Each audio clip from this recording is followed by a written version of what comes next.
This is an audio essay from the EI podcast.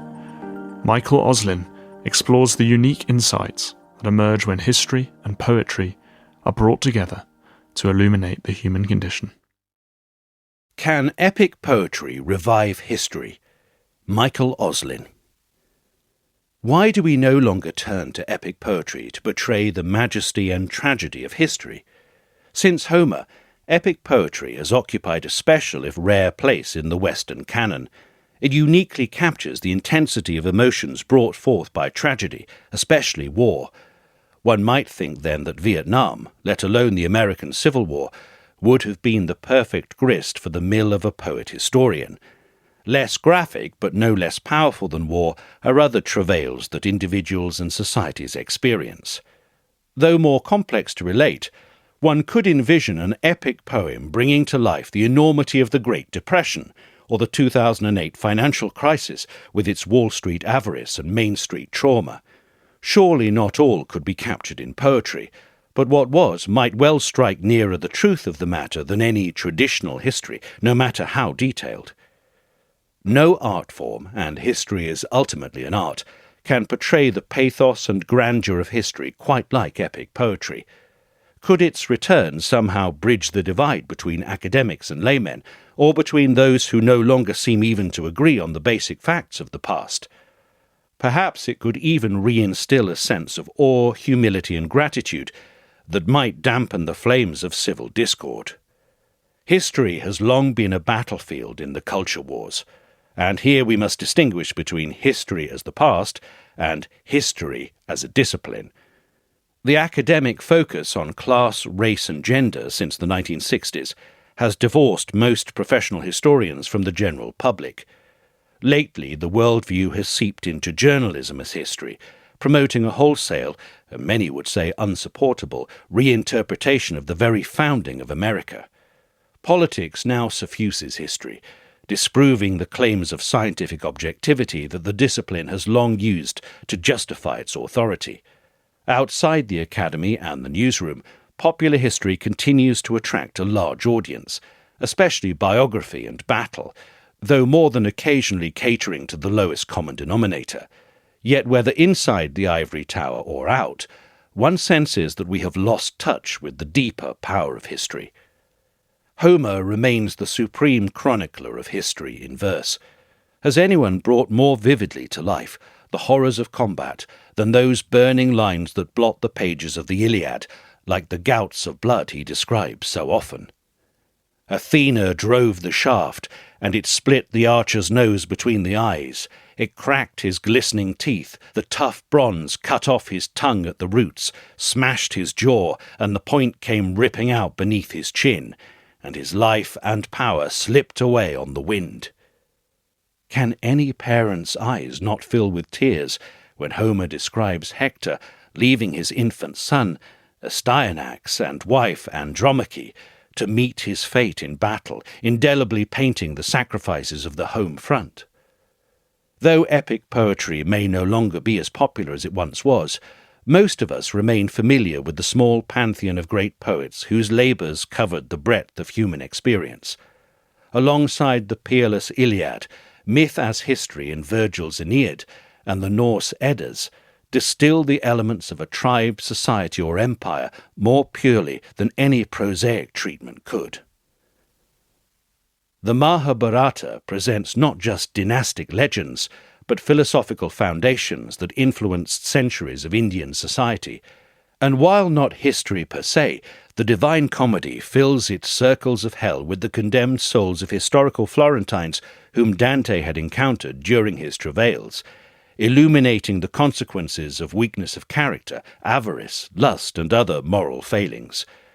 Perhaps in a category of their own, and neither precisely epic nor poetry, are Shakespeare's histories, though one could make a case for the King cycle from Richard II through the Henrys to Richard III as an epic in all but name, and most recently one might add T.S. Eliot's Murder in the Cathedral. The serious literary treatment of history, fictionalized to a greater or lesser degree, is thus a central part of the human tradition. The insights of Shakespeare, the power of Homer, the vision of Dante almost certainly revealed truths more deeply and directly than the prose histories of their era, and were equalled only, arguably, by the most skillful of historians. And yet the discipline of history is ultimately, like poetry, an act of imagination. Herodotus, the father of history, included patently fantastic tales, while Thucydides, even as he claimed he was telling history as it happened, admitted to inventing the dramatic speeches of his protagonists, for which he is justly remembered.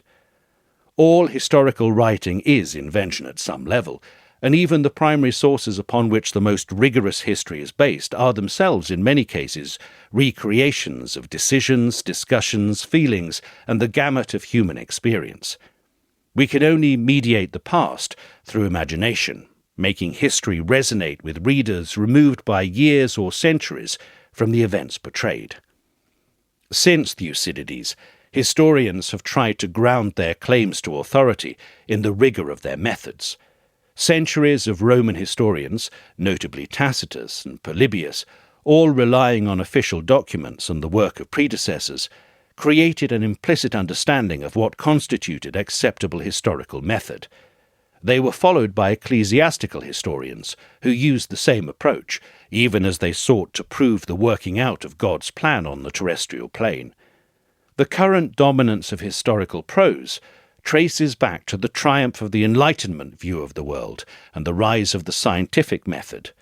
Since Edward Gibbon and Leopold von Ranke, François Guizot and Charles A. Beard, modern historical writing has been relentlessly rationalistic, claimed as a science. That is perhaps why most professional academic historians today have become increasingly narrow in scope, speaking to an ever smaller audience of fellow specialists. There are, of course, accomplished narrative historians working today, some in academia, some not.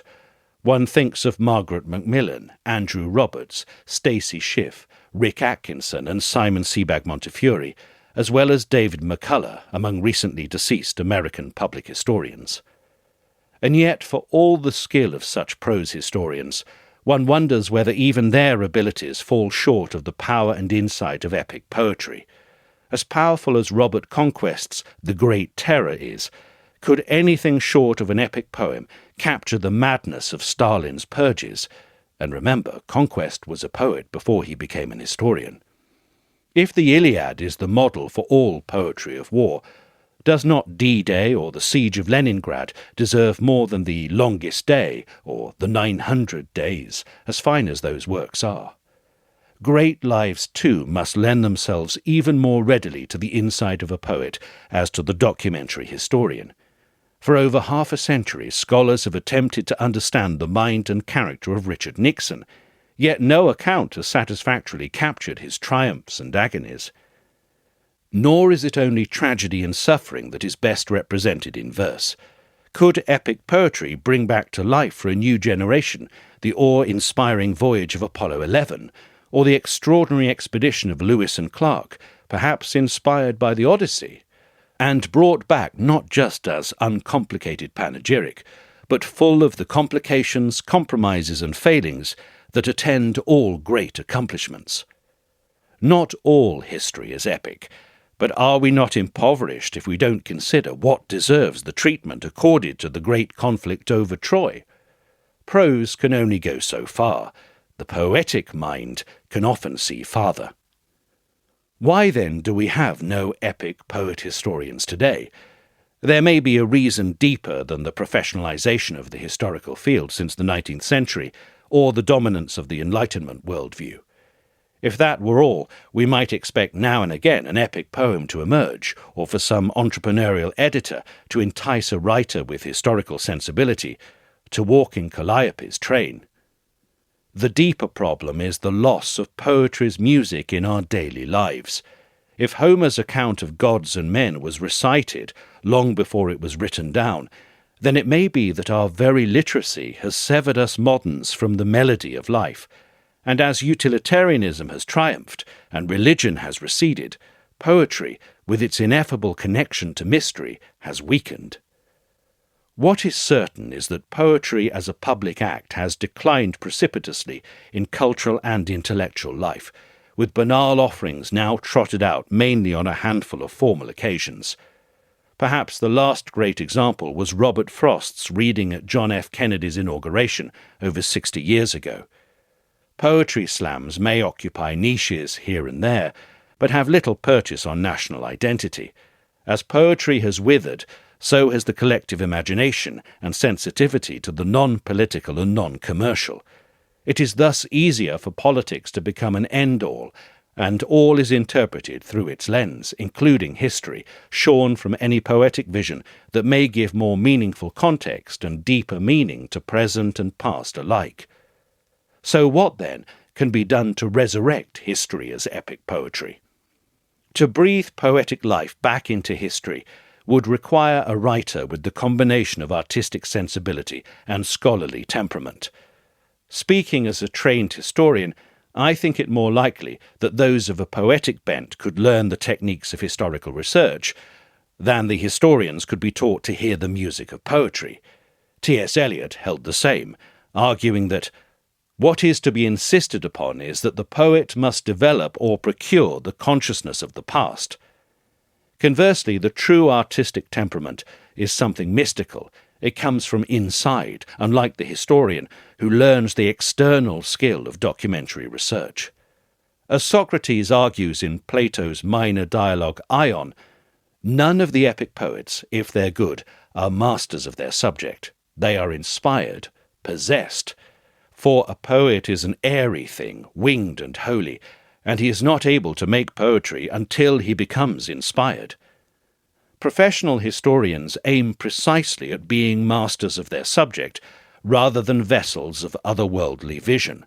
But would the attempt to hold poets to the standards of documentary research dim or even kill the very inspiration that makes poetry what Socrates calls a divine gift?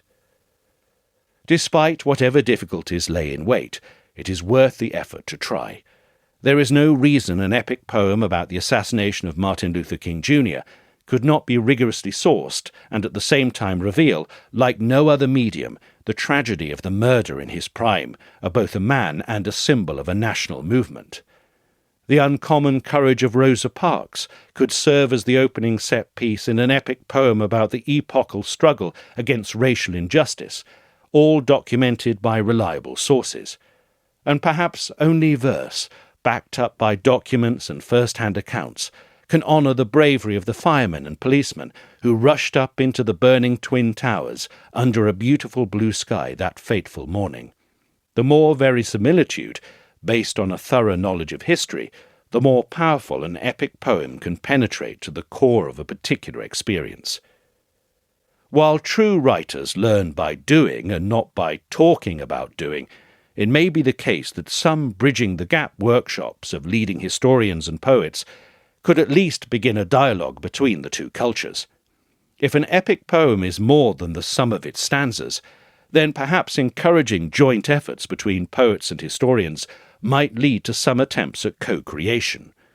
Just as important would be the active efforts of a far-seeing editor of either an historical or poetry journal to find those brave enough and inspired enough to try their hand and risk the slings and arrows of outrageous fortune. What we might gain from a return to history as epic poetry can only be imagined. As teacher John Keating reminds his students in Dead Poets Society, "We read and write poetry because we are members of the human race, and the human race is filled with passion."